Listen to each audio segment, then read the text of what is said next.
Nous avons décidé d'organiser en urgence cette conférence de presse parce que hier, vers midi, nous avons pour notre pacte2012.fr atteint les 500 000 signatures.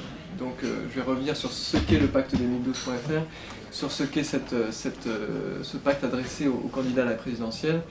Mais on a souhaité organiser très rapidement cette conférence de presse pour faire le point sur ce pacte, pour faire le point sur ce qu'est l'Institut pour la justice, pour pouvoir répondre à toutes les questions qui peuvent se poser. Et en présence de Joël Sancier qui a lancé un appel à la signature de ce pacte 2012 sur Internet. Une vidéo qui a été vue plus de 3 millions de fois. Plus de 3 millions de fois en une semaine seulement. Il y a 900 personnes, près de 900 personnes qui aiment cette vidéo sur Facebook et nous avons donc aujourd'hui près de 600 000 signataires de ce pacte 2012. Pour rappel, le pacte écologique de Nicolas Hulot, dont on a beaucoup parlé en 2007, a récolté 650 000 signatures. Donc demain ou après-demain, nous allons dépasser ce chiffre sans simplement une semaine et sans le même renfort médiatique dont bénéficiait Nicolas Hulot. Donc c'est complètement exceptionnel et je voudrais dire avant toute chose que c'est vraiment un signe. C'est pas par hasard qu'il y a 600 000 personnes qui se mobilisent autour d'un pacte pour la justice. C'est parce qu'il y a dans la population le vrai sentiment qu'il faut changer les choses, qu'il faut une justice plus protectrice des citoyens et plus équitable vis-à-vis des victimes. Alors, je vais d'abord, avant toute chose, présenter un peu l'Institut pour la justice pour ceux qui ne connaissent pas notre association. C'est une association qui rassemble des citoyens, des victimes et des experts mobilisés pour une justice plus protectrice des citoyens et équitable vis-à-vis des victimes. D'abord des citoyens. Nous avons aujourd'hui 400 000 sympathisants, dont 40 000 membres donateurs, qui, je le dis en passant d'ailleurs, nous assurent une indépendance totale vis-à-vis de toute organisation, de tout groupe politique, puisque nous sommes financés uniquement par la générosité de dizaines de milliers de citoyens, et non par quelque organisation que ce soit. Donc ce qui nous donne une liberté de penser et de parler, et qui est totale, et qui nous permet donc de faire avancer le combat de la justice sans aucun lien avec aucun parti politique que ce soit, simplement pour que la justice avance dans le sens du droit des victimes. C'est une association qui rassemble aussi des victimes et des familles de victimes qui nous rejoignent pour que qui sont généralement doublement victimes, non seulement victimes d'un drame, mais aussi qui se sentent victimes de la façon dont elles sont traitées par le système judiciaire, et qui nous rejoignent pour que ça n'arrive pas aux autres. Les familles comme la famille Sancier qui nous a rejoints témoignent pour que ce qui leur arrive n'arrive pas à d'autres familles. Et puis nous sommes aussi une association d'experts, on est un institut de réflexion, ce qu'on appelle un think tank. On rassemble des juristes, des avocats, des magistrats, des psychiatres, des criminologues, des professeurs de droit, parce que nous souhaitons vraiment que toutes les propositions que nous faisons, et c'est ce qui a été fait pour le pacte 2012, soient vraiment étayées, soient réalistes, soient pragmatiques, qu'elles puissent faire changer les choses vraiment dans un sens qui est le sens du bon sens, et en même temps qui soit juridiquement incontestable. Donc ça, ce sont finalement les trois composantes de l'Institut pour la justice. On a vraiment deux piliers, un pilier, un ancrage populaire très fort, où on essaie vraiment de relayer auprès des élus la parole des citoyens, et puis ce groupe de réflexion d'experts qui travaillent à des propositions réalistes. L'Institut pour la justice s'est donné, depuis sa création en 2007, 3 missions principales. Première mission, c'est d'informer.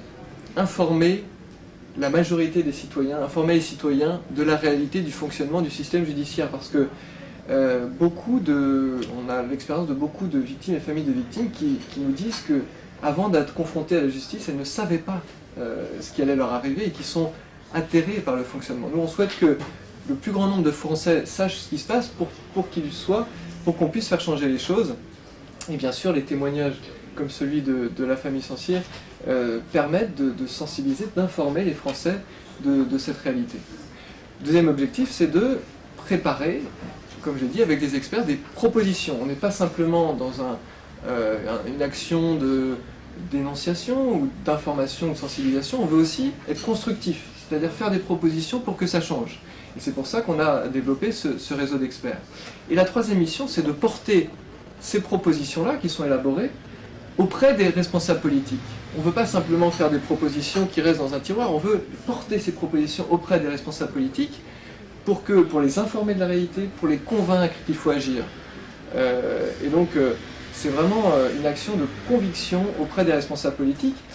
Et ce pacte 2012 pour la justice, que nous avons lancé il y a une semaine, et qui rassemble 5 propositions, 5 grandes propositions, 5 objectifs pour la justice et 10 mesures concrètes. C'est vraiment le résumé de tout ça, puisqu'on a élaboré ce pacte avec nos experts, que nous avons réfléchi aux manières crédibles, pragmatiques, de recentrer la justice sur sa mission première de protection des citoyens, et que nous pensons qu'à travers ces 5 objectifs et 10 mesures concrètes, on peut y arriver. Et donc, après avoir élaboré ce pacte, nous avons souhaité le diffuser au maximum pour qu'il soit signé par un maximum de citoyens, pour que les élus et les futurs candidats à la présidentielle se sentent obligés d'y accorder de l'importance, d'y accorder une attention. Parce qu'on a trop l'expérience d'une voix citoyenne, d'une voix des victimes qui est un peu négligée, qui a trop souvent été négligée ces 30 dernières années dans le système judiciaire. On a trop l'expérience de ça. Et on sait que pour être écouté, même si on a des propositions bien faites, réalistes, pour être écouté, il faut aussi rassembler derrière soi un maximum de citoyens. Et je crois que le succès qui est en train de se passer autour de ce pacte 2012, suite notamment à l'appel de Joël Sancier, est la preuve qu'il y a dans ce pays une majorité qui jusqu'à présent était peut-être un peu silencieuse, qui souhaite profondément une réforme de ce système judiciaire, qui souhaite vraiment que ça change, qui ne comprennent pas les principaux dysfonctionnements qui peuvent exister. Je vais revenir dessus en présentant très rapidement chacun des 5 grands objectifs de ce pacte. Et ensuite, je laisserai la parole à Joël Sancier pour qu'il puisse dire un mot. Ce pacte 2012 comprend donc 5 grands objectifs. Le premier, c'est un objectif d'égalité des droits entre les mises en cause et les victimes. Il faut savoir aujourd'hui que les victimes ont moins de droits que les mises en cause et les condamnés tout au long de la procédure judiciaire. Elles ont moins de droits en termes d'assistance d'avocat. On trouve un avocat commis d'office aux mises en cause, les victimes doivent remplir tout un tas de dossiers pour avoir l'aide juridictionnelle, doivent le plus souvent se le payer, alors que c'est beaucoup plus facile du côté des mises en cause. Les mises en cause ont le droit de faire appel, les victimes n'ont pas le droit de faire appel, y compris quand il y a un acquittement d'une mise en cause. Ça, c'est le premier axe. Deuxième axe, c'est l'impunité zéro pour les atteintes aux personnes et aux biens.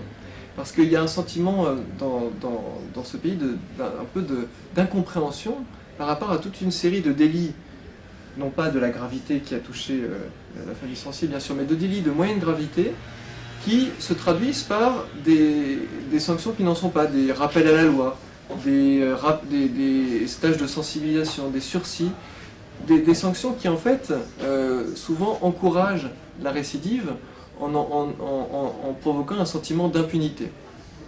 Troisième grande proposition, c'est l'application effective des peines qui sont prononcées. Il faut savoir qu'il y a 80 000 peines aujourd'hui qui sont en attente d'exécution faute de places de prison. Et donc nous on souhaite que pour que les détenus soient aussi dans des conditions décentes en prison, qu'on puisse construire suffisamment de places, à la fois pour pouvoir exécuter les peines de prison qui sont prononcées par les tribunaux et éviter la surpopulation carcérale qui est endémique actuellement.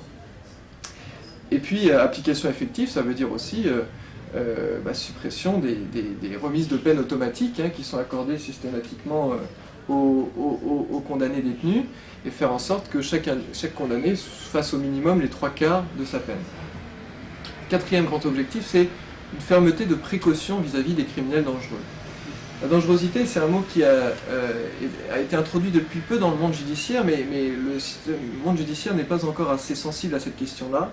Il existe, en matière sexuelle et en matière criminelle, des individus qui présentent et dont on peut évaluer la dangerosité avec une relative objectivité et qu'on ne peut pas traiter comme l'auteur d'un crime passionnel. Et il faut des mesures de sûreté adaptées vis-à-vis de ces personnes-là. Et nous, on souhaite que dans les cas les plus graves, comme les meurtriers en série, comme Guy Georges, qu'il y ait une vraie perpétuité. Et on souhaite aussi que dans les cas des délinquants sexuels qui sont dans un risque de récidive élevé, il y ait un suivi à vie. Parce que quand on est évalué comme délinquant sexuel à profil de risque, eh bien, ce n'est pas du jour au lendemain qu'on va s'arrêter d'être dangereux. Donc il faut qu'il y ait un suivi qui dure toute la vie avec des mesures adaptées. Et puis la dernière proposition, c'est d'avoir une justice transparente qui rende des comptes aux citoyens, parce que la justice, elle juge au nom du peuple français, et donc il faut cesser l'opacité qui peut exister, notamment dans les huis clos. Il y a trop de huis clos, il y a trop d'audiences à huis clos. Nous, on souhaite la publicité, y compris des audiences d'application des peines. Et puis il faut qu'elle rende des comptes. Et donc il faut que les magistrats puissent être connectés aux préoccupations des citoyens, et en particulier les procureurs, parce que le procureur, c'est l'avocat de la société. Il ne peut pas être complètement déconnecté des attentes des citoyens. Donc on souhaite qu'il puisse rendre des comptes de ce point de vue-là. Voilà les 5 grands objectifs de ce pacte. Vous avez dans le dossier de presse un détail de l'ensemble des propositions, des raisons pour lesquelles nous les avons faites.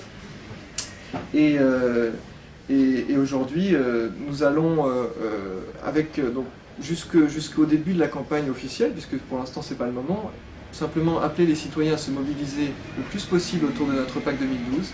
Et lorsque sera venu le temps de la campagne officielle, on présentera ces propositions aux candidats à la présidentielle, et on espère d'ailleurs qu'on n'aura pas besoin de les solliciter. C'est eux qui viendront pour nous rencontrer et écouter les propositions que nous avons à faire. Voilà. Je vais maintenant laisser la parole à Joël Sancier. L'enchaînement va être facile me concernant. Depuis l'action qui a été entreprise aux côtés de l'Institut pour la justice, et ce officiellement, très officiellement depuis lundi dernier, date à laquelle a apparu cette vidéo et la prise de connaissance de ce pacte 2012, j'entends plein de choses qui me reviennent aux oreilles, et notamment cette volonté de certains à vouloir étiqueter l'Institut pour la justice d'une couleur politique qu'elle n'a pas. La réflexion que je me fais sur ce qui est en train de se passer, c'est que personne, quelle que soit la couleur politique, n'a le monopole du bon sens. Et si l'on estime qu'un parti politique l'a, ben il appartient aux autres de se parer du même habit, parce qu'il va aujourd'hui, et en rapport avec l'affaire qui me concerne directement, de mon intention de dire au plus grand nombre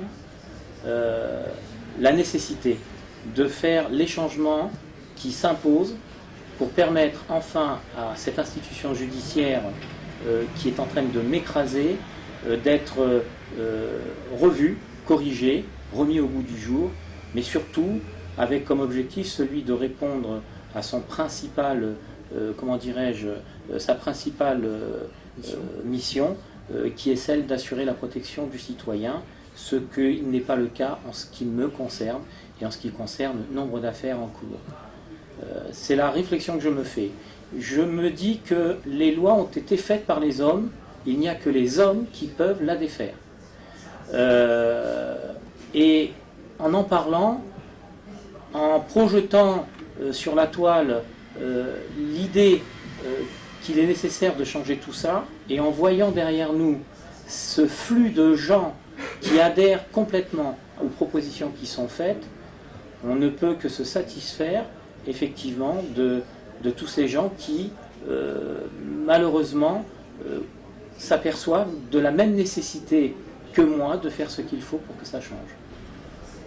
J'ai rien de plus à dire, rien de moins à dire, si ce n'est venez voir le pacte2012.fr, visionnez cette vidéo, regardez, écoutez, entendez, lisez le pacte 2012, et en votre âme et conscience, signez ou ne signez pas, et dans tous les cas de figure, si vous avez un peu de bon sens, faites passer, parce que en l'espèce, vous êtes tous autant que moi concernés par ce qui se passe aujourd'hui.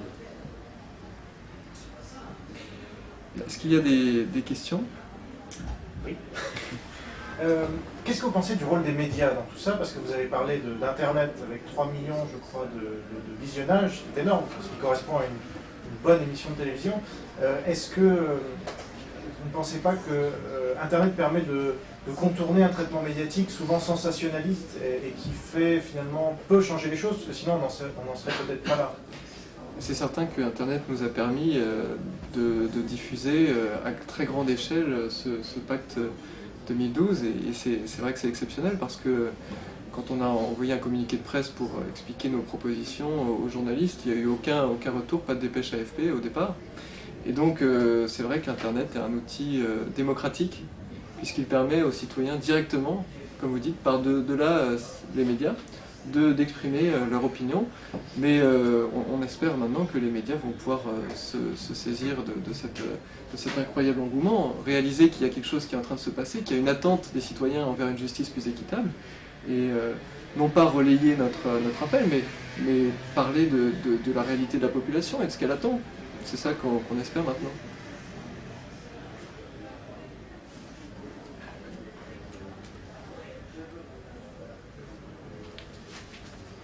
J'hésite un peu à poser des questions, je suis arrivée en retard.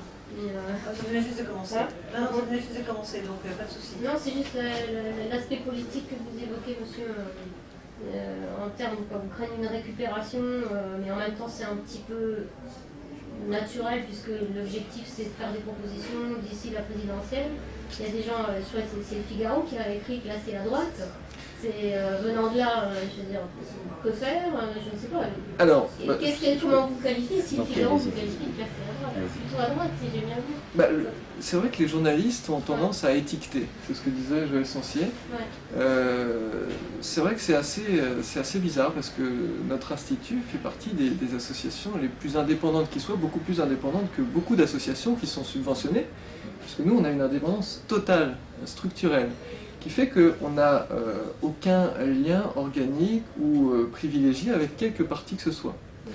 Et du coup, nous on a un certain nombre de propositions qu'on peut juger après sur un gradient politique, même si pour nous ça n'a pas grand sens, parce que c'est pas sur un sujet comme la justice qu'on peut classer les gens. Mais on a un certain nombre de propositions, et nous on souhaite parler de récupération. Non, nous ce qu'on souhaite c'est que le plus grand nombre de responsables politiques, quels qu'ils soient, s'en emparent. Et on sera, c'est pour ça que ça n'a aucun sens de dire classer à droite, parce que, en tout cas, parce que le jour où François Hollande, par exemple, signera notre pacte pour la justice, nous soutiendrons entièrement son action. Nous soutiendrons tout élu, tout responsable qui reprendra notre proposition. Nos propositions, nous les avons établies en toute indépendance, avec des experts, dans une seule préoccupation qui est celle d'une justice plus équitable vis-à-vis des victimes et plus protectrice des citoyens. À partir de là, nous souhaitons que les responsables politiques s'en emparent dans le sens et s'engagent à mettre en œuvre ces propositions. Mais encore une fois, il n'y a pas de... On peut juger comme on veut ces propositions, mais en tout cas l'Institut pour la justice a une indépendance que beaucoup d'associations pourraient nous envier.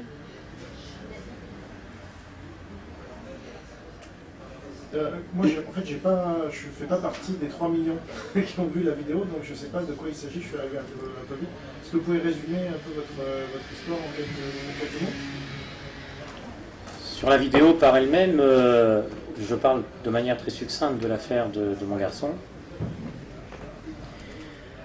Le but étant essentiellement de faire s'interroger chacun de ceux qui la visionnent sur la nécessité ou pas de changer quelque chose sur cette institution que je montre du doigt et que je qualifie aujourd'hui d'inopérante par rapport au fonctionnement de notre société. J'en suis tout autant que certains étonnés, mais je dois avouer que si à cette heure quelques 586 ou 90 000 signatures viennent étayer tout ce que je dis, c'est qu'effectivement il y a matière à se poser la question. Et notamment, on ne peut qu'en conclure que toutes ces signatures sont bien évidemment le malaise que je relève au travers de sa vidéo, et qui permet après à chacun d'entre eux d'aller voir sur le pacte 2012 les propositions qui y sont faites, et s'ils les signent, c'est qu'ils sont bien d'accord. Et s'ils sont d'accord, c'est qu'eux sont les premiers à admettre qu'il y a un dysfonctionnement du service judiciaire et qu'il y a nécessité de le changer. D'ailleurs, je voudrais rajouter un mot sur l'aspect politique, parce que nous, à chaque fois qu'on a fait un sondage sur les propositions qu'on faisait, on a eu à chaque fois 60 à 70% des Français qui étaient favorables à ce qu'on proposait. Qui avait à chaque fois une majorité, y compris, enfin, une majorité des sympathisants de droite et une majorité des sympathisants de gauche sur les propositions d'égalité des droits, les propositions de fermeté, de précaution vis-à-vis des grands criminels. Donc c'est pour ça que ça nous semble un peu... c'est pas un sujet droite-gauche. Les victimes ne sont pas de droite ou de gauche. Et quand on voit l'incroyable engouement que suscite ce pacte sur Internet, je peux vous dire, en regardant un peu aussi notre groupe Facebook et les commentaires qui sont faits, qu'il y a des gens qui sont de toutes les orientations. Et ils ne prennent pas du tout cette initiative comme une initiative politique. Pour eux, c'est le bon sens. Et donc, voilà, c'est vrai que dans le monde judiciaire, il y a cette idée que... il y a parfois une opposition à certaines des mesures qui sont présentées, mais ce qu'il faut bien avoir à l'esprit, c'est qu'elles sont à la fois soutenues par une grande majorité de la population et par des experts sérieux. Et je crois que quand on échange aussi avec des familles de victimes, on voit bien que pour elles, c'est pas du tout un combat politique, mais c'est la nécessité même de faire avancer les choses. Et si vous me permettez, je voudrais rajouter une chose qui me paraît importante. On pourrait nous taxer aujourd'hui, comme c'est le cas, et j'ai cru l'entendre, de vouloir faire du sensationnel avec cette vidéo. On pourrait nous taxer d'avoir voulu en rajouter. Je peux vous dire que sur la vidéo et les détails sur lesquels j'ai appuyé, je dirais, l'essentiel de mon émotion, j'y ai caché nombre d'autres choses dont j'aurais pu parler, mais qui me font tellement horreur qu'elles me font vomir à chaque fois que je les lis. Et c'est la raison pour laquelle, depuis maintenant bientôt 27 mois, j'ai fait en sorte que mon épouse et mes enfants ne puissent avoir connaissance du dossier d'instruction dans lequel je vais régulièrement, de n'avoir la connaissance que du peu d'informations que progressivement je leur amène pour qu'ils puissent se préparer à un procès que j'espère maintenant rapide.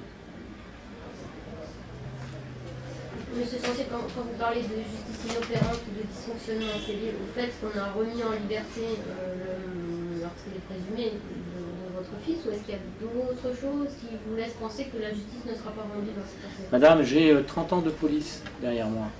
30 années durant lesquelles j'ai vu le service judiciaire fonctionner en dents de scie et commettre des aberrations. Ne me demandez pas lesquelles, parce qu'il y en a eu tellement que je ne les ai pas en tête. Mais je les ai vus dans l'action qui a été la mienne en tant que fonctionnaire de police, je les ai vus prendre des décisions qui m'ont paru totalement aberrantes. Je suis aujourd'hui, malgré moi, passé de l'autre côté de la barrière et je subis ce que j'avais pu constater du dysfonctionnement de ce système judiciaire. Et ce dysfonctionnement est pour moi réel depuis maintenant bientôt 27 mois. Vous voulez en savoir plus? Allez voir le dossier de mon garçon qui était allé au grand jour sur le site de l'association de Julien Hupin. Et quand je dis au grand jour, sans rentrer dans les détails, puisque un certain nombre d'informations ne sont pas divulguées pour les besoins, je dirais, de l'enquête, pour les besoins de l'instruction. Et puis parce qu'il y a encore des tas d'autres choses qui ne sont pas divulguées pour d'autres raisons. Est-ce que l'existence même de l'IPJ n'est pas symptomatique justement d'un vrai problème? Parce que s'il faut en arriver là pour le simple bon sens, est-ce que ça veut dire que les élites sont autant coupées que ça des réalités concrètes que vit le peuple au quotidien? Ou vous visez personne, je veux dire, mais comment vous expliquez ce blocage apparent? C'est vrai qu'il y a besoin d'une société civile en mouvement pour relayer auprès des élus un certain nombre de préoccupations. C'est vrai qu'il y a parfois notamment je pense aux victimes, qui sont souvent isolées, qu'on ne prend pas en compte parce qu'il n'y a pas, il n'y a pas de syndicat de victimes, entre guillemets. Elles ne sont pas rassemblées et donc souvent dans les arbitrages politiques, budgétaires, on ne les prend pas forcément en compte. Donc il y a besoin d'une société civile qui puisse faire remonter auprès des élus, des responsables politiques, ce qui se passe sur le terrain, et avec des propositions concrètes pour avancer, oui, c'est nécessaire.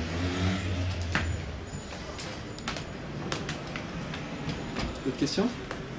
Non, curiosité sur les signataires de l'appel, est-ce qu'il y a des gens connus Bah écoutez, vous avez sur le site tous les... J'ai regardé le début, mais je suis peut-être pas assez loin. Bah, parmi... Goldnadel, Voilà, parmi les soutiens, on a des avocats, Maître Goldnadel, Maître. Nous avons des magistrats, Didier Gallo. Nous avons un conseiller d'État, Christophe Gival. Nous avons des criminologues. Nous avons un docteur Alpran, des psychiatres, comme Alexandre Barata. Nous avons des policiers, un grand flic comme Olivier Foll, ancien directeur de la police judiciaire de Paris. Un professeur de droit émérite, Jean-Yves Chevalier. Et puis nous avons beaucoup de victimes et familles de victimes qui soutiennent ce pacte.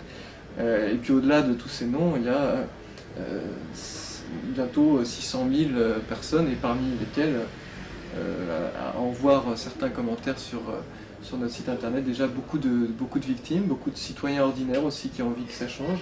Et puis aussi on a beaucoup de contacts d'avocats qui souhaitent contribuer à notre action, qui sont d'accord avec notre action. Beaucoup de policiers aussi qui nous font des témoignages, bien sûr, qui sont touchés par ce qui est arrivé à leurs collègues. Bref, on a vraiment, je pense, la société tout entière, un échantillon de la société tout entière, parce que, encore une fois, si vous sortez, vous interrogez les gens, c'est pas une question de droite ou de gauche, c'est une question de justice, c'est une question d'équité, c'est une question de bon sens.